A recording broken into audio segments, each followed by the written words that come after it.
My name is Nathan Foley.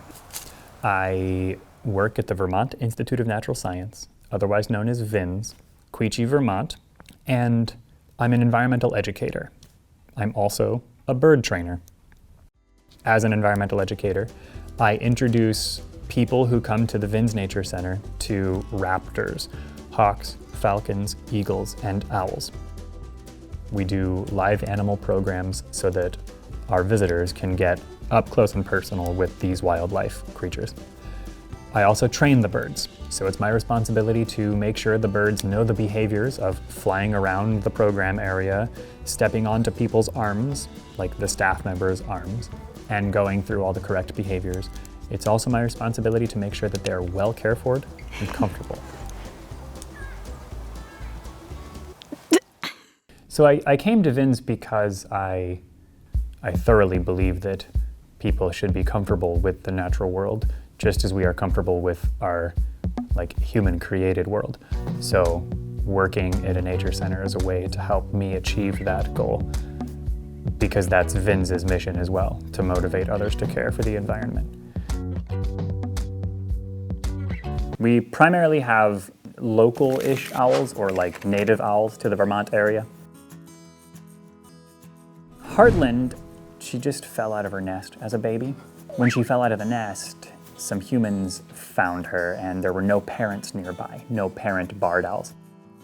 They collected her from the ground and they brought her to VINS, and they brought her to our rehab center, which we have. Like I said, there was nothing wrong with Heartland, she just didn't have parents. So we raised her, basically, and we put her in an aviary with a bunch of other barred owls. Did nothing except feed her. The reason she's with us is we learned that she was imprinted on humans, so she got too comfortable with humans. Imprinting, by the way, is a process that happens naturally in the wild. In the wild, typically a baby barred owl would be fed by an adult barred owl, and baby barred owl would always see the face of adult barred owl, so baby barred owl would learn, that's what I am. I'm a barred owl. They would take cues from something that looks like the adult that's feeding them. Heartland, though, didn't see adult barred owls. Heartland saw humans. So she would look to humans for a mate.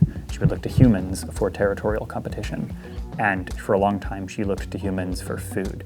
She actually begged for food for a year, and we kept her for educational programming. This is Heartland.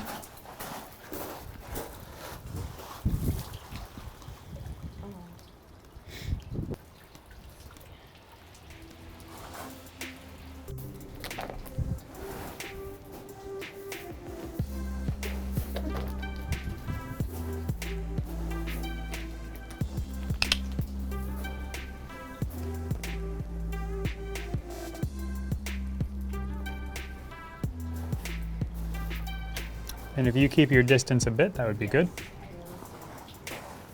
Thank you. Good.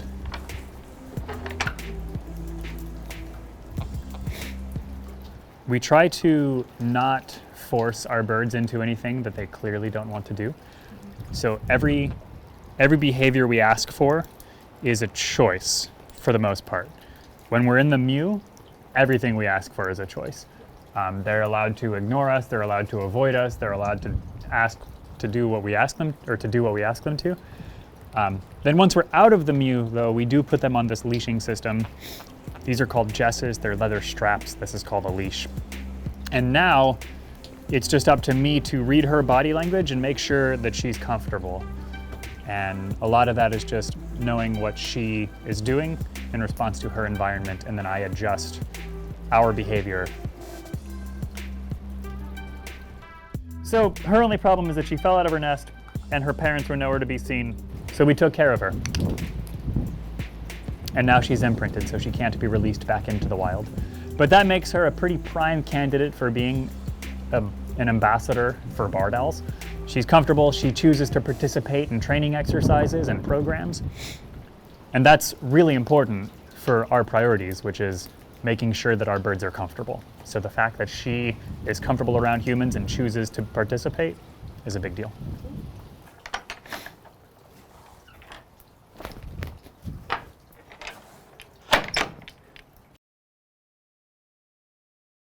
So the eastern screech owl, his name is Miami, because he comes from Miami, Florida.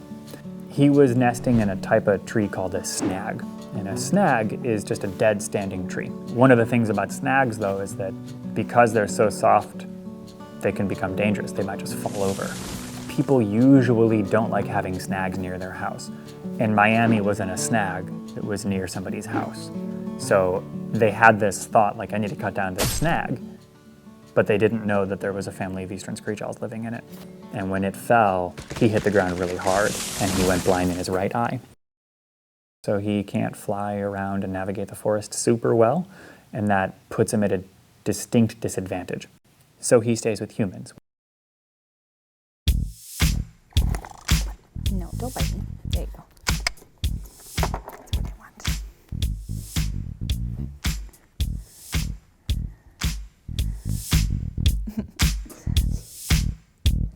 So this is our eastern screech owl.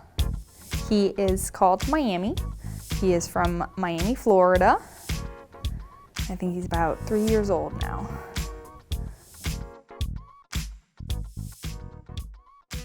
So he's very demonstrative with his posture. Yes, I know. So he is now kind of short and round, so that pretty much means he's quite comfy. If he was really tall and skinny and squinty, that would mean he's a little bit scared, trying to blend in really well with the trees. And you'll see that his camouflage is even better than the barred owl. His feathers look exactly like bark. Yeah. He's on the small side because he is from Miami. There's not much winter there, so they don't have to be as big and chunky as the ones in Vermont. The Vermont ones are maybe twice as wide as him. They won't be that much taller, but he's just about 100 grams.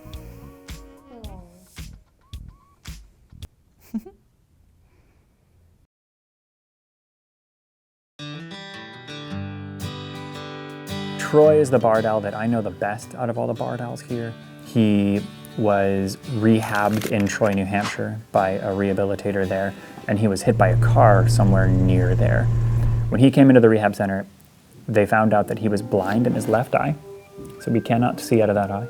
He was very slow to react to fear. You could be a huge, crazy monster in front of him or make loud sounds, and he wouldn't respond at all, which is problematic if you're a creature who needs to run away from a predator. He wouldn't survive in the wild, so he stayed with humans.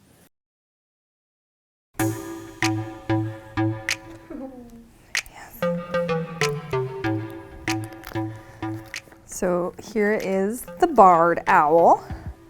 His personal name is Troy, and he's from Troy, New Hampshire. And so he's been with us for about 6 years now. And so when he started with us, he was extremely non-reactive to pretty much anything that was going on. You would go up with the glove and he would essentially take a minute to blink, and there was really no reaction from him to anything. He's gotten a long way.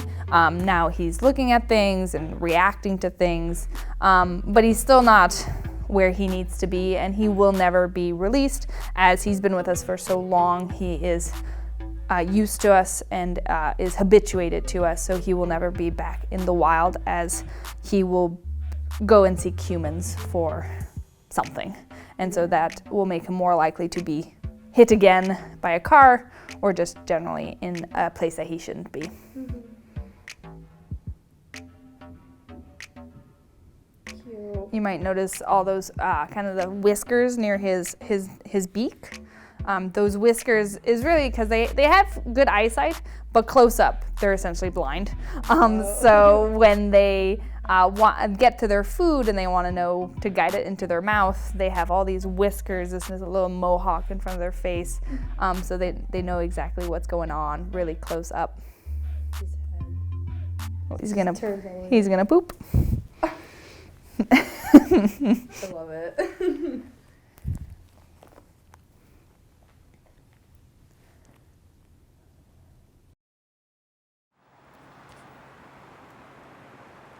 In our rehab center, the most common reason we get owls or any raptor is from a vehicle collision.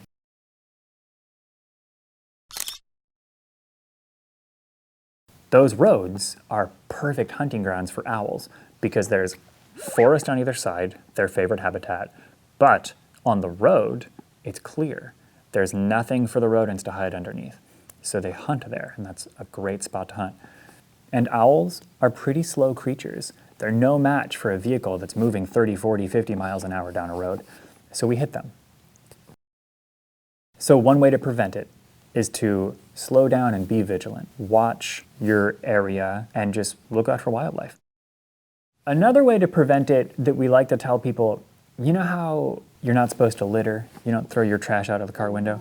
A lot of people know that, but then they feel okay throwing like a potato chip or an apple core or a banana peel out the window. And that's valid because they're biodegradable. The littering problem is going to be resolved in a week. Apple cores and banana peels and potato chips, those are some of mice' favorite foods. So apple core on the side of the road, mouse comes along, oh, apple core, nom, nom, nom, nom, nom, nom, nom. Owl sees mouse on the side of the road. Mouse, swoop, car. So what do you do if you find an owl injured on the side of the road? So owls, being raptors, they have really strong gripping feet with sharp talons, and that is one of the biggest concerns that you, as the human, have to think about. So if you come upon an owl injured on the ground somewhere, and you have already determined that it needs medical attention, what you would want to do is make sure that you have a box with a lid that closes and breathing holes, because you're going to put the owl in this. You have a blanket or a coat or a shirt or something that you're going to use to drape over the owl. And ideally, you would also have a pair of thick leather gloves. You take your blanket or your coat or your shirt and you throw it on top of the owl. You want to pin the wings and you want to basically try to wrap the owl up in this towel securely, and then you want to put it in the box. You would bring it to VINS or to whatever wildlife rehabber is near you. Contacting your local game warden is the best place to start. So find Fish and Wildlife or Fish and Game, depending on what state you're in. Call them up, check on their website, do whatever. Contact someone of an authority to ask, who are my wildlife rehabbers? And they can help you. VINS's phone number is on our website, which is vinsweb.org, but it's also 802-359-5000. And that'll get you to our wildlife hotline, and you can talk to someone there. It's worth allowing that life to thrive, especially if it doesn't hurt us to do so. And there are people who argue that it is just a creature, and we are a creature, and we are a successful creature, the humans, and it is our prerogative to grow and expand and kind of trammel all over whatever is in our way in order to do that, including wildlife. And then there are people who disagree with that. There are people who think that we should restrict our growth for the sake of other creatures to thrive and other landscapes to thrive. And I don't think anyone has yet figured out how to bridge the gap between those two groups of people.